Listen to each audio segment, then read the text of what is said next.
You will say something.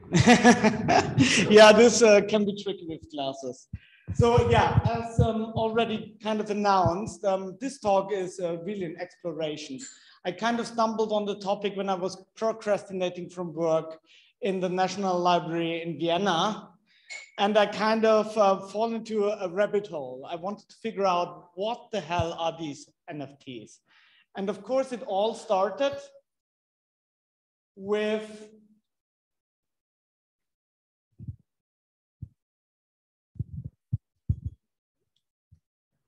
this image that you will see. I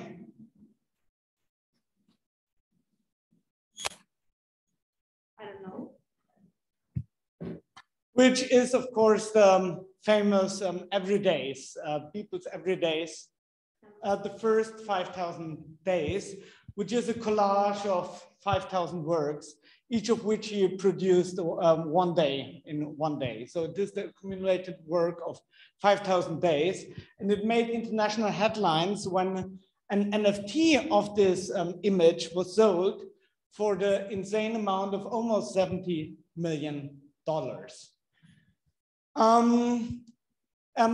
The artist, Mike Winkelmann is his civil name. He already started in late 2020 and he sold NFTs of individual works and smaller connections. Yeah, for up to $2.2 million. So he had some kind of previous experience with it, but it's really the sale of everydays that kind of put NFTs kind of on the map and spawned, yeah, hundreds of what is an NFT anyway, articles. So the question, what is, yeah, an NFT? Maybe first, let's take a look on an NFT timeline, which I kind of put together. It didn't all start in 2021, but it started with kind of pet projects, games that were based on blockchain technology like CryptoKitties and CryptoPunks, some of which are also selling for millions of dollars now. In 2009, already companies like Nike adopted the technology of NFT as digital identifiers for rare or even purely digital sneakers that do not even exist materially. The NBA, the National Basketball Association, created NFTs of short clips with game highlights. And then in 2021, probably accelerated by the COVID-19 pandemic, and people probably had nothing to do than to buy intangible or digital assets, set a kind of chain of events with a Banksy work that was burned and resold as an NFT for quadruple the price. In the music industry, Kings of Leon were the first band to release an album as NFT. Then we have, of course, people's everydays. What also made the headline was the auction of the first ever tweet for $2.9 million. A special interest of mine, Lee Sedol's game defeating AlphaGo was sold for $210,000. And in the summer, already like museums, big institutions like the Uffizi in Florence jumped on the bandwagon and sold an NFT of a work of Michelangelo for 140,000 euro. So what is an NFT? As I already mentioned, it's they operate on the base of blockchain technology. So a little bit like cryptocurrencies, they create a digital scarcity. But unlike cryptocurrencies, NFTs are non-fungible, which means they are unique and indivisible. No NFT is like any other, unlike a Bitcoin, which is a copy of another Bitcoin. They're minted through smart contracts, which also allows interesting features to be kind of implemented into NFTs. So for example, if you resell an NFT, artwork, usually 10% of the resale price goes back to the artist. So they can profit from each resale in an indefinite future. NFTs rely on the infrastructure provided by cryptocurrency platforms, and also transactions, the minting and selling of NFTs takes place or is paid by cryptocurrencies. And what is important to note that NFTs are not intrinsically connected to any kind of ownership or copyrights of digital or any material objects. But there are different benefits that can be attached to a purchase of an NFT. So for example, the person who bought Lisa Doll's game also won the opportunity for a friendly game with Lisa Doll, who is a legend in the game of Go. And the album of the Kings of Leon, they had a different, I think, tier model, and you could, by buying an NFT, secure lifetime, your frontline seats for a lifetime, if you pay it, bought an NFT with them. So yeah, so in one sense, the purchaser acquires whatever the art wall thinks that they acquired. They definitely do not own the copyright to the underlying work, except it's explicitly transferred. This is a comment of a lawyer kind of, whatever the artwork thinks they acquired. Here another quote, NFTs are not JPEGs or tweets or anything like that. They're cryptographic signatures, an alphanumeric code that buyers and sellers merely believe is somehow connected to the work. And this leads us to the interesting question of the semiotics of NFT. And following Charles Sanders Peirce, I want to kind of distinguish three different relations or levels in how the NFT relates to the object that it supposedly represents. On the first and most important level, the symbolic, an NFT is, and the alphanumeric code making it unique. It's simply a unique digital identifier that is purely by convention attached to the object it represents. But it can also, this alphanumeric code, store in a limited amount of information, which cannot take on indexical features. For example, it can link to a web page where the object is featured in the case of cyber art. But it can also be iconic that certain, if you don't need much information, you can describe certain aspects of the object with the alphanumeric code. The game of Lisa Doll winning against AlphaGo is an example. The whole game is kind of inscribed in these numeric sequences, but you couldn't get, for example, at the everyday JPEG, which is enormous, into the NFT itself. So the puzzle that I'm kind of tackling is what makes an NFT valuable? So from the classical economics perspective, on the supply side, we don't really have a problem because there is scarcity. It's a scarce resource, but the question is on the side of supply, demand, no, the side of demand. Why would anyone want this? What is the use or the user value of an NFT? And even I think Marx in the Capital would be skeptical about the exchange value of NFTs because they do not seem to have an inherent use value. Of course, one could also question to what extent does art have a use value. But NFTs, in contrast to art objects that you can purchase, also like any kind of material tangibility, and even experiential possibilities of traditional or even digital works of art. So you can see the people's everydays without purchasing the NFT. And there is nothing that the person who bought the NFT can see that you cannot see with an internet access. So somehow the value is kind of socially constructed, and it has also to do with this belief in the connection to the original work that renders the NFT valuable. So my claim is, or my suspicion is that NFT is not just a technological network, but it's sustained by a web of social relations and cultural meanings. And now I switch off the presentation. What happened? Yeah. So I kind of was looking for help to kind of make sense of what an NFT is. And one of the works I kind of consulted was Walter Benjamin's The Work of Art in the Age of Mechanical Reproduction, who argues that basically mechanical reproduction leads to a loss of aura and disenchantment with works of art. I mean, there are certain problems with this theory, and certainly copies can lead also to a re-enchantment of the original. If nobody would ever see the Mona Lisa on digitally, we would not probably appreciate standing in front of the original if we wouldn't be surrounded by so many copies of it. And NFTs seem to kind of qualify for this criteria of uniqueness, although they lack these other features of works of art that I already mentioned. There is another, probably more important aspect that Benjamin talks about, which is that with reproduction, also art becomes disembedded from social practices. And from the cult value, it changes, or the value of art changes to exhibition value. And I think with NFT, we can actually see a further deterioration. That it's no longer about exhibition value, there's nothing you can really exhibit, but people cannot see anyway. But it's about collector's value, or what they call also in the discourse in NFT, bragging rights. You can brag to the owner of the NFT. That is the main use and value of an NFT. But this also begs the question, what kind of social practices and rituals are maybe associated with NFTs? So maybe there is a certain cult value in a certain community.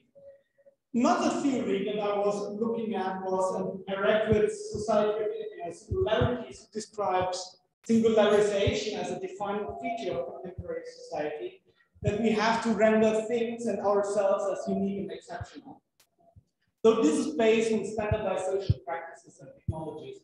And he also talks about digitalization, but usually about forms how the human or the person or the user is kind of stages himself as unique, or gets kind of a unique user profile by different kind of applications. And what NFTs seems to fit in the general theory, it seems to be a new form of singularization that fits in the general diagnosis of records, but he really doesn't have it yet, didn't have it on his map, because it really creates a new form of singularity and originality. So there are elements, I think, of both of the theories that one could possibly use. I will now go into the community and the cult kind of behind NFTs. And I think it's important to point out the origination in the cryptocurrency community. And even before the hype started, already in 2018, CryptoPunks and CryptoCats were selling for an insane amount of money, only in this kind of community, but which consisted of a class of people who got rich, some millionaires or billionaires, through cryptocurrencies. And there seems to be an affinity with NFTs of this group. And it seems that they can easily convert their cryptocurrency in NFTs, not only because all these platforms work on the basis of cryptocurrencies, but also because it's for them meaningfully to kind of invest in NFTs. And the money gained through speculations, one could say, on cryptocurrency, why not invest it in another kind of similar speculation? So probably one would not invest his inheritance or sell his flat to buy an NFT, but if you just got some spare millions from cryptocurrency, you might consider doing it. And it seems that NFTs functions as status symbol in this community. CryptoPunks are a good example, which are sold for millions now, which are often used as avatars and liked by their owners on Twitter and in other discussion forums. This community, cryptocurrency community, has a certain kind of social imaginary or ideological underpinning that has been discussed by Nigel in relation to Bitcoin, which favors things like horizontalism, favoring networks over hierarchies. It emphasizes that this technology allows for egalitarianism and community. It levels the playing field. Race and gender does not matter in this new world. And the buyer of Metakovan, with a colleague of People's Everydays, he's an Indian crypto millionaire or even billionaire, stated explicitly that the point of buying it was to show that Indians and other peoples of color could too be patrons, that crypto was an equalizing power between the West and the rest, and the global South was rising. There's also discourse on technological efficiency by cutting the middleman You don't need auction houses, you don't need galleries, you don't need humans who do this, play the mediator between the collector and the artist. And NFTs and the platforms associated with it replace human work. They are more efficient. An argument that is very similar to kind of Latour's way of thinking, but I think is on the cultural side a little bit too short. And there is also deep distrust towards individuals, institutions, and the state,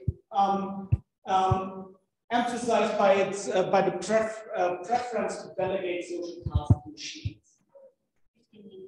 50, yeah. So, and there is also, of course, the promise of a digital utopia and community. This is not just a technological discourse. This is or discourse about technology. This is a discourse about society and future business of society, of a better society that will emerge out of this kind of technologies, and where people can find their community, which they belong to. And of course, as already Todd pointed out, the discourse on Bitcoin, this discourse is riddled by a lot of paradoxes that actually this technology is unable to replace social trust. So there is personal trust involved. NFTs of artworks have to rely on the authentication of the creator. There's also the problem of NFT theft. If NFTs are sold without the permission of the original creator or copyright holder, probably someone will be selling an NFT or maybe just at the moment, who knows. And institutional trust, if you look at the NFT sales, they're commercially exploited, they're often backed by powerful institutions which lend their authority to these sales. And there's also the problem, the issue of communal trust, that NFTs do not just rely on technology, but also on identification and trust in the community.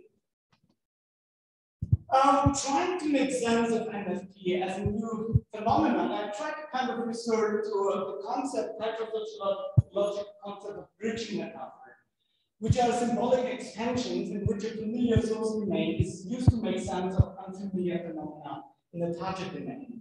This is how I kind of define it following Alexander, who talks about the Holocaust, who served as a bridging metaphor for other kind of events.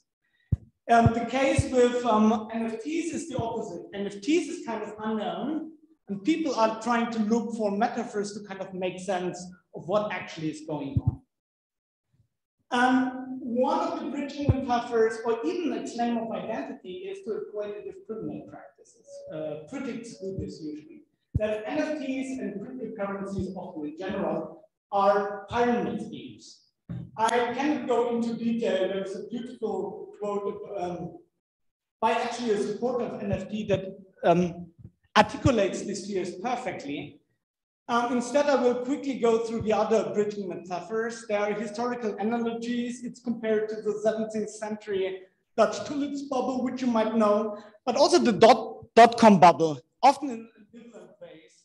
So you can compare it to the dot-com bubble, but say that, okay, but it's overblown at the moment, but it's something that will stay for us forever, like the internet did, and did not collapse in 2000. There is the metaphor of patronage, that what we actually do when you make an NFT is you become a patron of an artist or work of art. And one comparison that I find in the discourse is even zoo animal. Buying an NFT is like when you go to the zoo in Vienna and you find a placard there that you are kind of became the kind of patron of this kind of animal. This is a little bit what an NFT is. You don't get the animal sold, but you get your placard there to be associated with this kind of specific animal. This is how people in the discourses try to make sense of what this actually is. There is also analogies to other cultural objects, collectibles such as cards, especially in this in connection to things like the NBA marketing, because you could sell basketball and baseball cards to specific audience already centuries, for a couple of centuries. There is an analogy to the art market and traditional works of art that NFTs create a possibility for a market for cyber art. which disregards the fact that you are actually not selling the art itself, but just a token representing the art. And it's also sometimes compared to vinyl records as an innovative way to recreate the experience of a rare vinyl record in the digital age. But this is, of course, also something, it lacks all the kind of experiential and tangible material qualities that, for example, Bartmansky and Ian Woodward talk about in the book on vinyl, and why vinyl persists in an age of digital music. There are ways, of course, around this issue of materiality, and there are attempts to kind of create new digital formats that give NFTs at least a kind of digital materiality. But I don't have kind of time to go into this now. The last aspect that I would like to talk about, that also is derived from Alexander, is metonymic associations, symbolic pollution, usually by proximity. And this you also find in the discourse on NFT, and it usually resembles very much the discourse on blockchain technologies in general, and cryptocurrencies specifically. So one is the association of NFTs with organized crime, because the anonymity, which is technologically ensured, of selling and buying NFTs makes them ideal for criminal practices such as money laundering, which is of course also criticism leveled against Bitcoin. And then the discourse makes the hidden materiality of NFTs visible by linking NFTs to their environmental impact, which is as severe as with cryptocurrencies, that the energy consumption is just insane. So I have this quote here from about an artist who kind of calculated the energy cost of her 6 NFTs that were sold. And it was more than the average US, or almost the average US home consumption of electricity, which I think is a bit overblown, but it's an example of how the kind of discourse works, that by associating, connecting it to the energy consumption, they're symbolically polluted. Now I come to my conclusion. So what is an NFT? I claim that we don't know, and neither does society. NFTs are not fixed and closed objects, discursively, but also technologically. They're not, and there are many kind of things that I could talk about and maybe can talk in the discussion. Instead, they exist in a kind of state of becoming, which probably can be described, borrowing the term of Knossotina, unfolding ontology. The NFTs, it's a kind of black box, and all these kind of discourses and also different technological uses try to fill it with meaning, try to render it into existence, a specific version of it.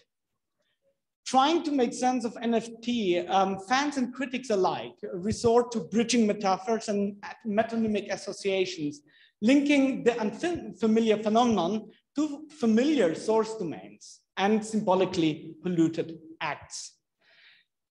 And just to kind of round off that this presentation, that possibly NFTs will become something entirely different in a couple of years. Like blockchain technology, which is not confined to cryptocurrency, but has many uses, NFT might find also a lot of uses outside of art. One of the things that are discussed is, for example, a digital land register, a cataster. So you don't have to bother with the notage anymore when you buy and sell your house. You just cut the middleman and you make your transaction, and the ownership of the token will be tied to this specific property. So it has really, aside of the hype, really kind of a lot of uses.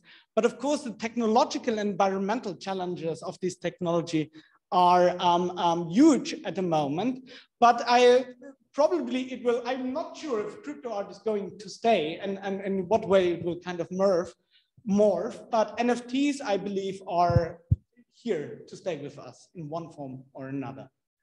Thanks a lot.